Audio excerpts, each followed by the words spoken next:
Welcome to Maryland.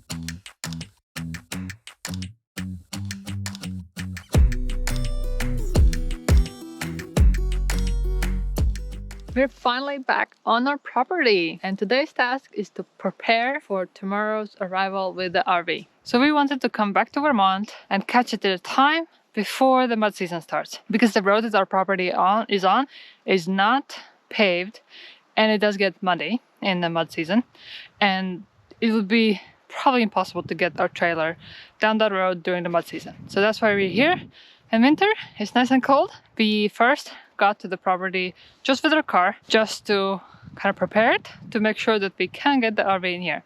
So first order of business is to plow the snow. We'll have a neighbor come over to do the driveway, but the flat area behind me, that's where the wood chips are, and we think that's probably not going to work with a snowblower or plow. It's just going to get the wood chips everywhere. So that we'll start doing by hand.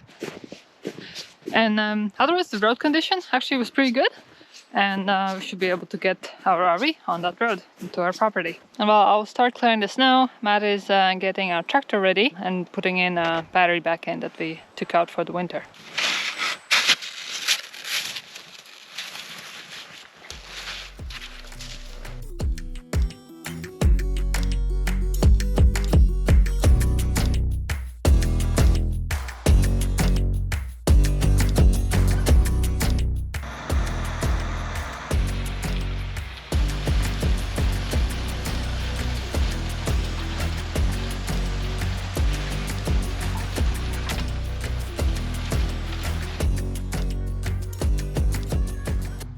Even though I grew up in Latvia, where we do get snow, and then I lived in Massachusetts while I was in college, where we also get snow, I actually never really snow shoveled that much. So now it feels like I'm doing it for one of the first times, and it's not so bad. For now, it's a good workout, and I'm getting my steps for the day in.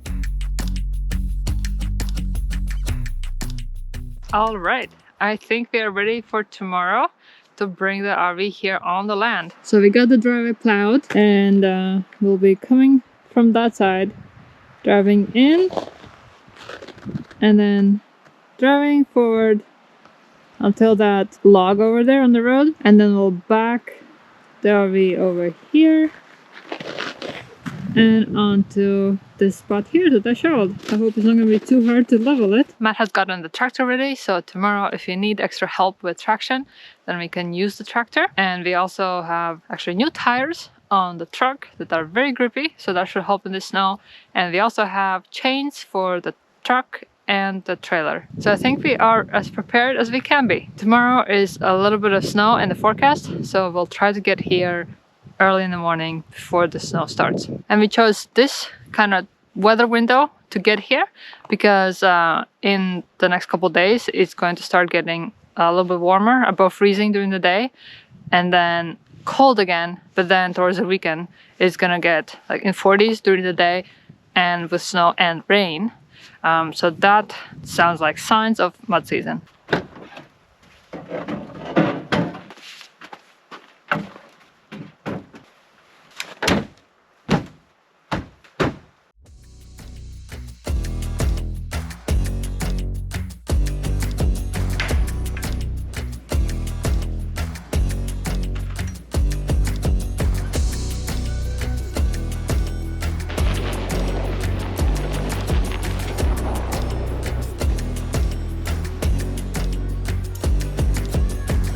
Getting the truck and the RV up our driveway wasn't too hard at all. We managed it in one shot, but the same was not true of reversing it back onto the pad. Yeah, hang on. The truck was sliding sideways. Okay. It took us quite a few attempts, and we were really trying to avoid putting chains on. We had them if we needed them, but it's a hassle to put them on. In the end, though, what did work was airing down the tyres on the truck. And finally, after several attempts, back and forth shuffling, we managed to get the RV back up onto the pad.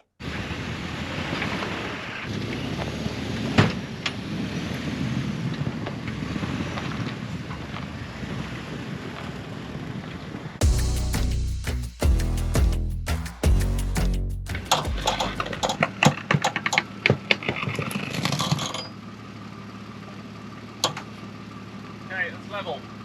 Nice.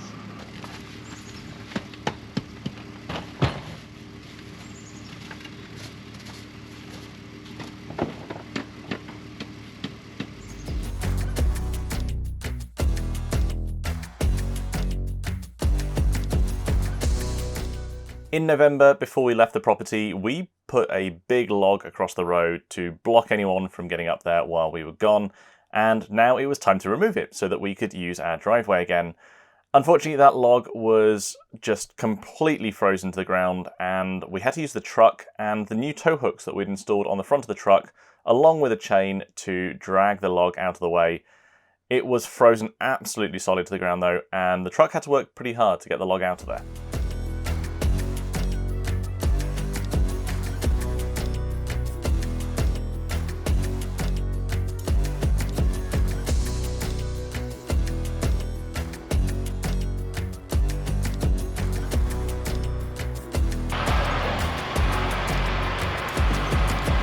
Now that we're back on the property, we don't have any utilities here, so one of our first priorities was to get our solar panels out.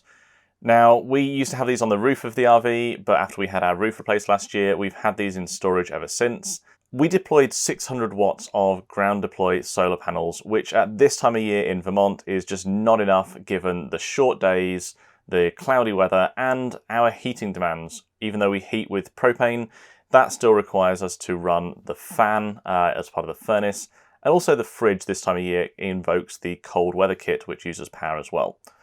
All in means we don't have enough power, which is why we finally went out, and after 3.5 years of full-time RVing, including a lot of boondocking, we have finally now bought our first ever generator. Well, actually we bought 2 generators, 2 WEN generators. Each one is about 1900 running watts, and we can now use those with a parallel kit to get the full power and run our RV as though we had hookups, or as we're doing at the moment, just use one at a time, which is plenty to get the batteries charged each day, and that way we've always got a backup if we need it.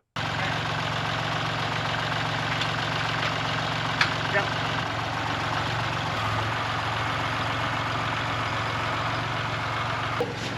So it's like the panels are facing forward. Does it fit? Yeah. You're going to drive really smoothly, aren't you? Last night we spent our first night on the property here, and it was so nice. It was peaceful and it was quiet. But this morning we are straight into the work that needs doing. We're totally off grid here, as we talked about, so all our power is coming from solar, and we also have a generator. As you can see, the sun is shining. It's a really nice sunny morning this morning. And although we have our panels out, we have a couple of issues. One is they are covered with snow. It snowed most of the night, I think, until the early hours at least. Put down a good inch or 2 of snow. So one of the jobs to do today is to clear the snow off those. The other, slightly more important one, is to actually plug them in. So we picked up the cables last night from the storage unit, but they're not connected to the trailer yet. So I'm going to wire these up, get them into position, clear the snow off, and hopefully start generating some solar power. Once that's done, I'm also going to break in our second generator. So we bought 2 WEN generators. One of them I've already done the break-in on, and we have that ready to go here at the RV whenever we need it. The second one, it's still in its box, and I need to get that out, go through the break-in procedure for that, and get that up and running. We haven't had any charge in our batteries since we arrived yesterday mid-morning. So the batteries are 100% then. They're now down at about 35% or so. The furnace has been running quite a lot because it was cold overnight. It's 20-ish right now outside, so it's pretty chilly here. Also our fridge, although the fridge runs on propane, we have the Norcold cold weather kit, which when it gets really, really cold, starts to warm the coil a little bit to help the fridge work in cold temperatures. And that is actually quite a big power suck. Combine that with 100 watts or so for the fan in the propane furnace, and yeah, we're down to about 35% on the batteries. So the priority today is get these solar panels working, get the generator broken in, and hopefully do all of that before we run out of power, and see how much solar power we can generate today.